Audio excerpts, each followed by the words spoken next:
Thank you.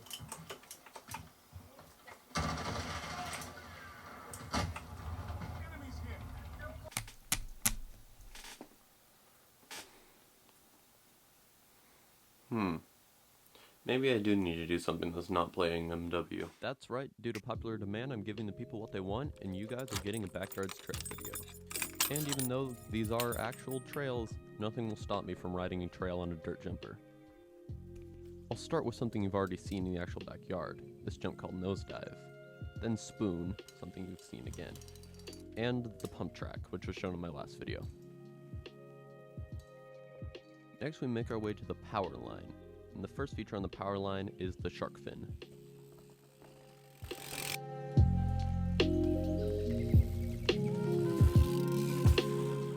If instead of turning at Boulder Valley, you can go to Power Standard, which will take you into the roller at Maple Corridor.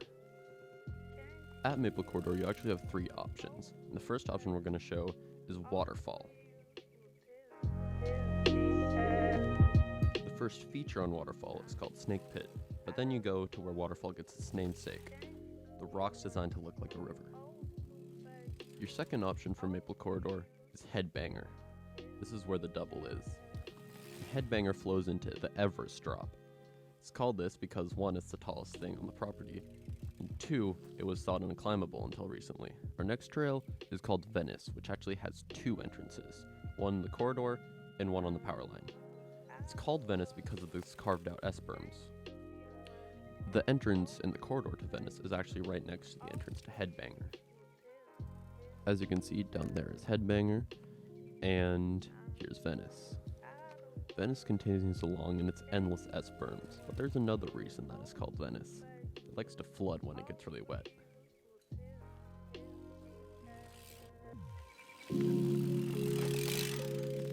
Venice ends and you're right at the Swamp Drop, but we'll look at that later. Next we need to go back up to the power line for a feature that Max and I named way back in 2017.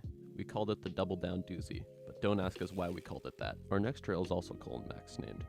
It's named after the steep hill in Tacoma called 38th Street, and this is the steepest hill on our property. The finale on 38th Street is Lunch Table. Why is it called Lunch Table? Because it's a great place to eat lunch, until you realize that a rider's coming. The next trail is just the main loop trail. This is more of a walking trail than a bike trail. And eventually from the main loop, it goes to London Bridge. After London Bridge, you have 2 options. A right loop that goes to Rooster, and a left loop that goes to the double-decker. Today we went to the double-decker first, and this is what it is. The double-decker, after a bit of walking trail, takes you to the Swamp Kicker. The Swamp Kicker ends with this berm that's also right next to Swamp Drop. If we had taken the right loop instead, we would have ended up here, Rooster. It's called this because it's really easy to roost. Rooster takes us to Nettle Valley. It's called this because of the nettles. Nettle Valley Trail is a fast, winding trail that has a lot of flow, and it takes you into the Swamp Drop.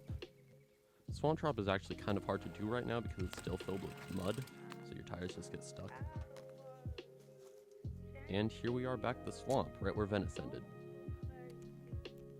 On a side note, I did a little 24-hour bike packing out here, and if you want me to make a video about that, just say in the comments that I should. So that's it for today's video. Thanks for sharing with me, and I'll see you in the next one. Peace.